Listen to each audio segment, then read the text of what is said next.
Bom dia, boa tarde, boa noite. Que Deus possa abençoar a sua vida, a sua casa e a sua família. Estamos em mais uma aula aqui na Sabedoria do Alto. Todos os dias, segunda a sexta, você tem acesso a conteúdos que podem transformar a sua vida através da palavra de Deus. O meu intuito é edificar você e te ajudar a descobrir ou a viver o seu propósito. Então, se eu fosse você, já pegaria esta aula e já compartilharia com o maior número de pessoas possível. Compartilha com pelo menos 5 pessoas nas redes sociais. E você que não me acompanha nas redes sociais, você pode me acompanhar no Instagram, no YouTube, no Facebook, Spotify, nas demais redes sociais.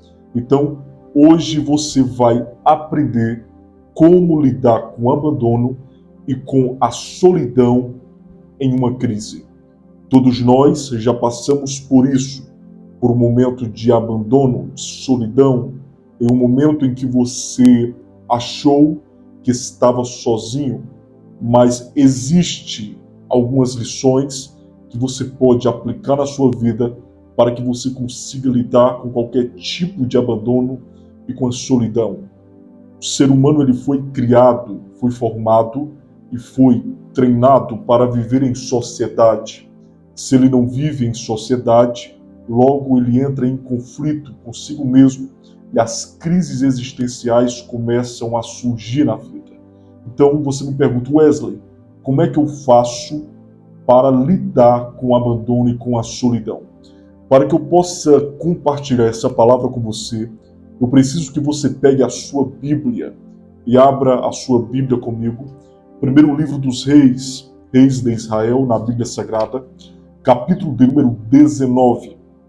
Primeiro livro dos Reis, capítulo de número 19, e o versículo é o de número 4.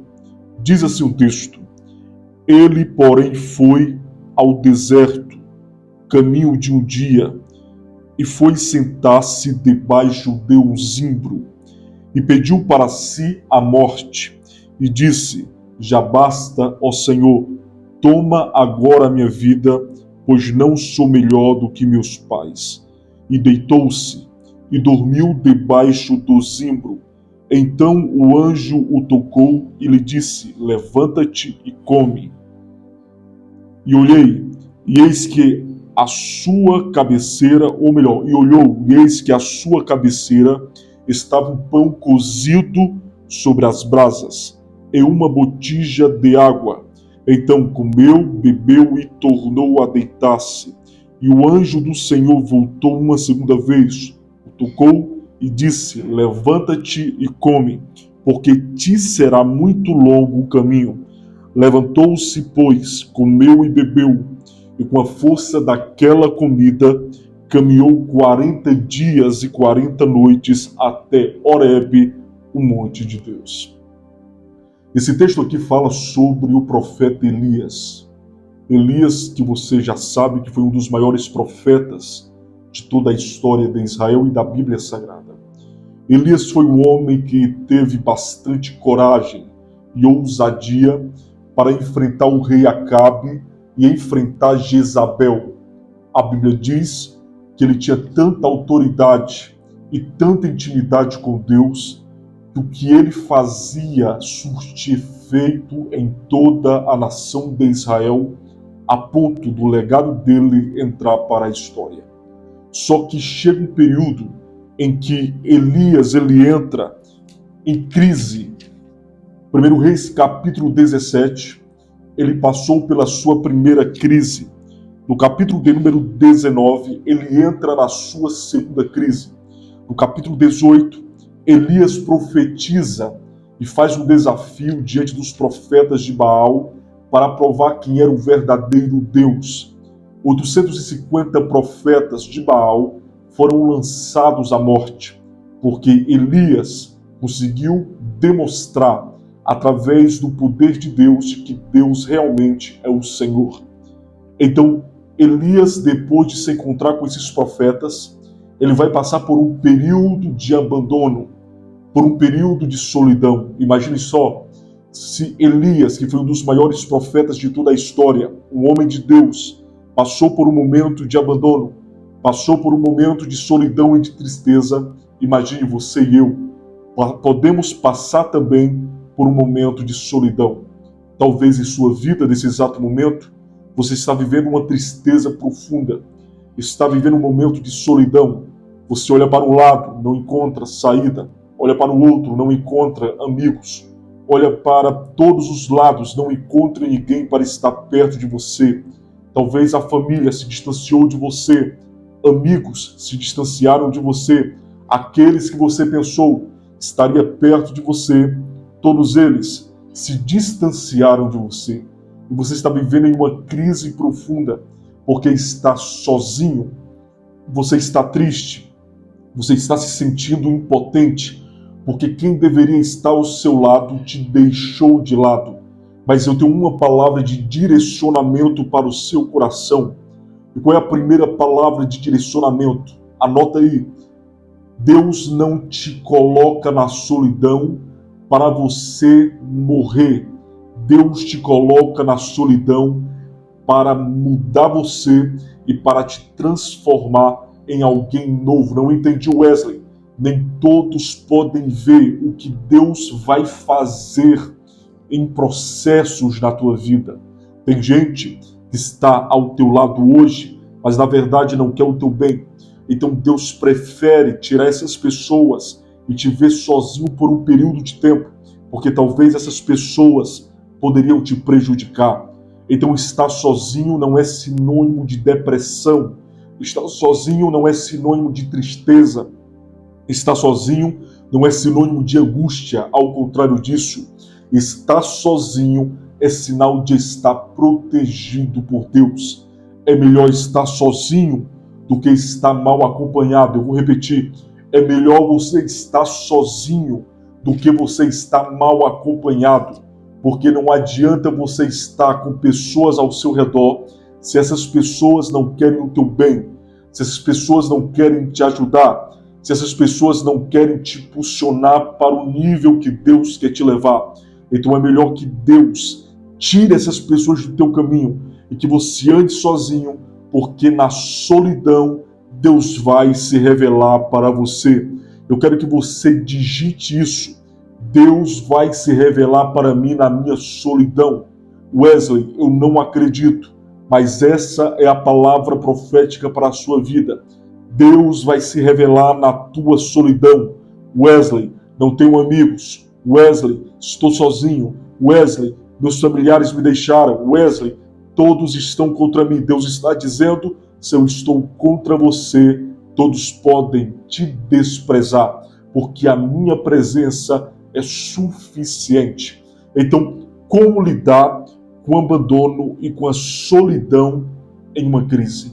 Primeiro segredo, se você tem intimidade com Deus, você tem que entender que Deus está com você. Vou repetir, Deus está com você.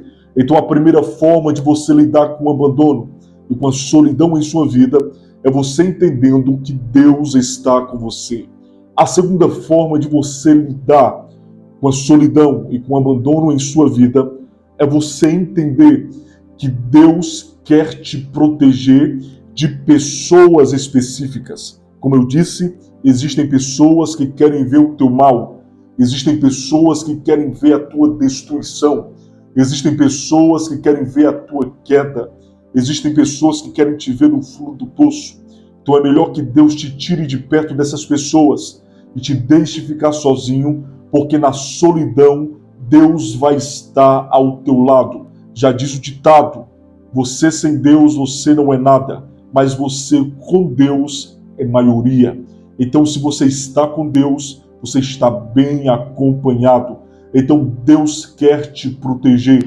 Então você precisa entender que é necessário mudar o significado da sua solidão.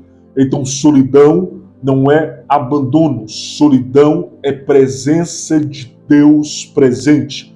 Vou repetir, solidão não é abandono, solidão é presença de Deus presente. Quer ver Deus presente na sua vida? esteja sozinho. Porque quando você está sozinho, você está dizendo, estou vulnerável. E Deus aparece em meio às nossas vulnerabilidades. Então, primeiro, entenda que Deus está com você. Segundo, Deus quer te proteger de pessoas falsas. Terceiro, você tem que entender que a solidão serve para você refletir sobre a sua vida. Então existem pessoas que, quando estão acompanhados de amigos, são pessoas que não conseguem desenvolver princípios para a sua vida. Então tomam decisões equivocadas, vive uma vida depravada, toma decisões errôneas. Por quê? Porque está mal acompanhado. Então, quando você está sozinho, você começa a refletir sobre a sua vida, começa a refletir sobre as suas decisões, e a sua vida tem uma rota alterada. Então, Elias, ele passou por esse processo. Primeiro, ele entendeu que Deus estava presente, Deus enviou o anjo. Segundo, Deus permitiu que ele não andasse com todo tipo de gente, então ele estava sozinho para ser protegido. Terceiro, ele começou a refletir sobre a vida. Começou a refletir sobre a vida a ponto de se achar totalmente impotente, dizer, Deus, eu não sou melhor que meus pais, tira a minha vida. Então, num ambiente de solidão, num ambiente de abandono, você passa por esse processo, um processo de autorreflexão, ou de retrospectiva, ou de introspectiva. É necessário para o seu crescimento, necessário para a sua transformação. Então, Wesley, por último, como é que eu faço para lidar com o abandono e com a crise, ou na verdade, com o abandono e com a solidão em meio à crise? Como faço para lidar com o abandono e com a solidão em meio à crise? Simples. Você tem que entender que o ambiente da solidão é o ambiente da tua transformação. Anota aí, o ambiente da minha solidão é justamente o lugar da minha transformação. Se você não fica sozinho, você não pode ser transformado, porque toda solidão te aponta para um nível de reflexão, e quando você reflete, você começa a tomar novas decisões, você começa a se arrepender dos seus erros, você começa a criar novas rotas em sua vida, e a partir de então, você começa a viver novas atitudes e, consequentemente, uma nova vida. Então, toda solidão é um ambiente propício para uma vida de transformação. Então Elias passou por isso e ele foi transformado. O anjo foi lá, preparou o alimento para ele e ele se alimentou. E com a força daquele alimento caminhou 40 dias e 40 noites até o monte de Deus para ter uma outra experiência sobrenatural. Você quer subir de nível? Quer que Deus te leve para um monte que ele preparou para você? Então você tem que entender que é necessário você ser transformado. Mas para ser transformado, tem que estar num ambiente da solidão. Então, reflita nessa palavra, que eu acredito que é isso que Deus tem para você.